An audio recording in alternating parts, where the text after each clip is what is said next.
Yeah, Let's get her done, huh? Yeah. So, hey guys, Ryan Garland here, founder and chairman of Paradyme. I actually am here with a gentleman that's going to share with you some of the techniques that he's using and why it is we're going to bring in the solar aspect to our barn caves development. So this is a private video for only you, our LP investors, to see, or anybody potentially looking to invest. And you're going to understand more about, the partnership and what it is we're trying to accomplish, not only on this project, but for the most part, every project moving forward. So there'll be a lot of fruit.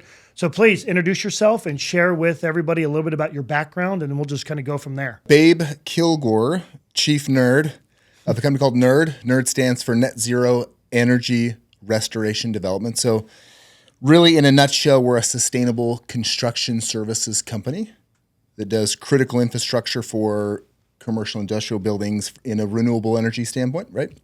And then on the development side, we help develop and build out energy assets like solar, batteries.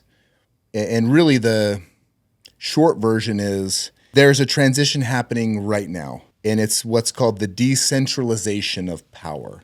So 80, 90 years ago, they decided to put power plants away from cities and not pollute cities, right? And they had to build an infrastructure to do that. That infrastructure is the utility lines and things you see today. What people don't realize is that as we move into an all-electric world with electric vehicles and even construction's moving to more electric, those utilities can't meet the demands. And on top of that, those transportation fees are really expensive. So given how policy and law has changed recently, we can build solar and storage assets and keep that money inside with the developer and give discounts to the homeowners and not have all that excess transportation fees and costs. So that's the short version of what we do. So your relationship with Rio, which is a friend of mine, tell us a little bit about your acquisition of his company and then all of the aspects that you guys offer in your company. Yeah, so one of our core philosophies as a company is called advocacy. So we want to be an advocate to the consumer, an advocate to the developer, right? From big utility. I don't hate utilities. I think it's an old structure. There's a lot of industries like that. And so it's time for innovation. Yeah, yeah. There's a better way to do it, man. Right. There totally is. This is like an 80, 100-year-old way to do it is where they're doing it now. Right. So Yep.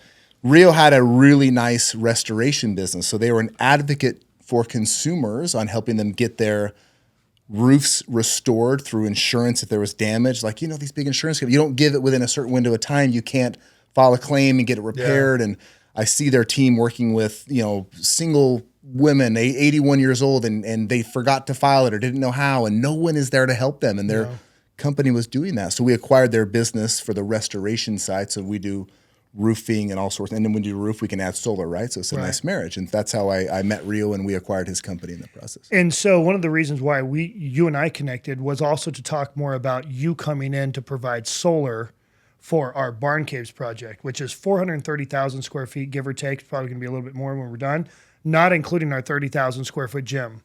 And we wanted to talk more about bringing in solar to that project. But the cost for us as a developer to put in solar was going to be problematic. It was just going to bust my pro forma.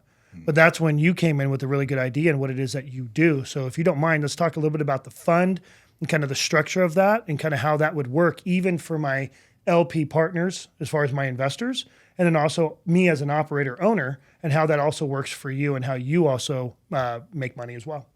Yeah. So depending how deep you want to get in the weeds here, the shortest version is there are really great tax incentives and depreciation schedules in renewable energy.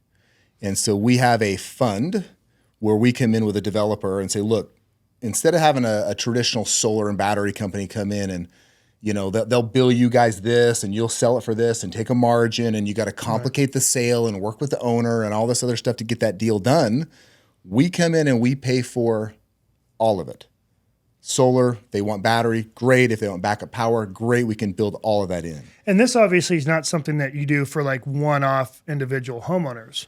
You have to deal with much larger scale projects with a lot more power. It works with much larger scale projects. Right. These are going to be powered individually. So we will have a version in about 2 months that comes out that's for individual homeowners in very particular cases. But it's not as advantageous when you can do it all at the same time, Sure. right? Because we can bring costs down and we pass that on the consumer. So really what happens is we come in and pay for it all. There's really great tax incentives for those on the investment side. We raise tax equity, do all sorts of cool stuff there. Mm-hmm. And we get to those details if this looks appealing or interesting. But the consumer gets at least 10 to 20% off their power bill, what they would pay for what I'll call dirty power or utility power. And they get a discount. It's less expensive to run their home. And then the developer actually participates and owns a piece of that revenue stream for life. Right. As long as they pay their bill, they'll get to participate. And so it's really a 25-year annuity that we build, and the homeowner wins, the developer wins, and then my company wins. And obviously, as a developer, I'm always going to look at saving costs to the consumer.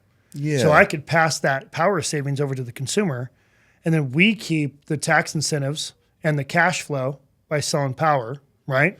And then you guys also have an ability to make some coin too, which will also be on selling power and additional tax incentives as well. Yeah, so the tax incentives will come through the fund, and we can pass those back to investment groups or resell that as tax equity to give tax savings. Right. But you're exactly right. The consumer gets a cleaner running home, I'll call it. Right. They get control of their power. More than anything is I'm telling you right now, we have not seen anything yet on what's going to happen with utility rates because as all these EVs come online, it's not like you can just flip a switch and turn power on. Like the Palo They're at Verde capacity right now. the Palo Verde power plant here is the biggest nuclear power plant west of the Mississippi. It takes a day and a half to turn on. So if you want to like have more power, a heat wave comes in, you can't just flip a switch. That's why California has rolling brownouts or blackouts, and Texas has them. They can't literally meet the power. So what's going to happen is they got to rebuild the infrastructure. There's mandates now for clean power, forcing utilities to do upgrades. Who pays for those upgrades? It's the consumer. Yeah, well, that and tax increases. Yeah, and it's the only way to put in the money for the infrastructure. And it's not that it's little money. These are hundreds of millions of dollars inside a city or a county or what have you. It's a lot of money. Yeah, there's a couple places in Texas that over the last 3 years they have had almost a 75% increase in power. Yeah. Well, I believe it from being in California. Yeah, so we can levelize those costs for the next 25 years for the homeowner. So you as a developer get to market a cleaner, greener home, but a more affordable house to live in forever. Yeah. And then you make some money long-term on the annuity and the homeowner saves a bunch of money. Yeah. It's a really nice product. And so that's ultimately what I'm trying to do. So if I'm able to save money for our consumer, we're making money, and then we can pass over those costs because you guys are putting up the capital. Right? My budget doesn't change. That's right. So, and it's easier and cheaper for you guys to get involved this early into the stage because as I'm building out the infrastructure of the whole entire project, you guys are tying in, ultimately bringing your costs down. That's why it makes more sense to do this on a much larger scale, and doing this on the top of a residential project like this. We're going to be one of the largest solar fields in the state of Arizona, I believe, especially on the resi side.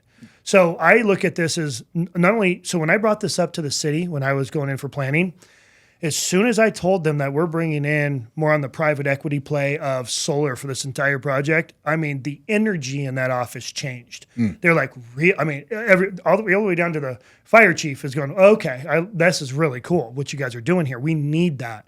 Because just like every other city that's outside California, it's expanding, they're blowing up.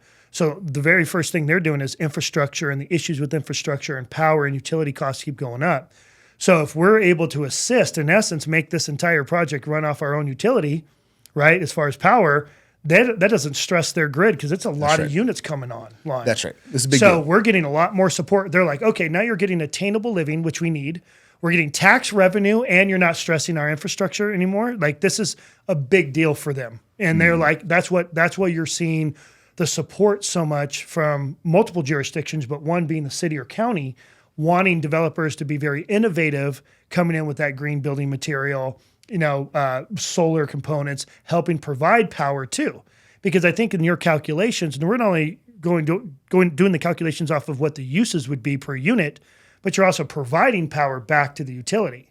Yeah, depending on the utility and what they need in that area, we can definitely do that. So we're actually working with some utilities now in what are called virtual power plant systems. And so we put on an entire community online that has a storage component to it. If the utility needs some power, they can pull from those batteries and they'll cut a check for that. And it's going to be at like 1/10 the cost they have to pay other utilities, because the other utilities, they don't play nice in the sandbox. No, they don't. They need power power. Because they know they got you backed into a corner. Yeah, yeah. And so it's going to stabilize the grid in multiple cities. We have some city platforms. We have an entire city that wants to back an entire platform of thousands and thousands of residents. Wow.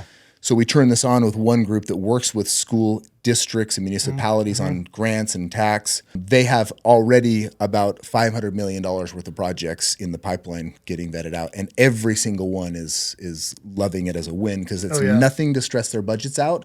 They all get a discount and they save money long term. Perfect. Well, that's all we really wanted to do, is just kind of bring it to our network's awareness of what we're doing with the solar component and that it exists.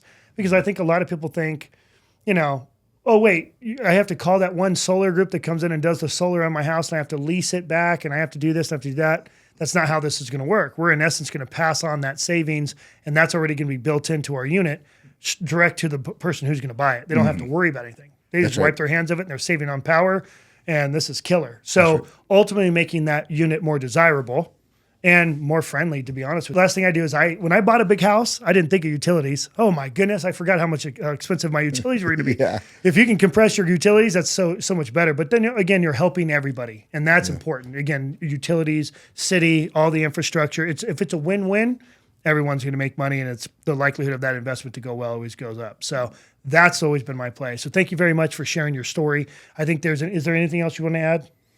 No, excited the project. Appreciate you guys hearing us out, and it should be a massive, massive win and a better product and better for the consumer. So everybody should win. Perfect. Thank you, buddy. I appreciate it.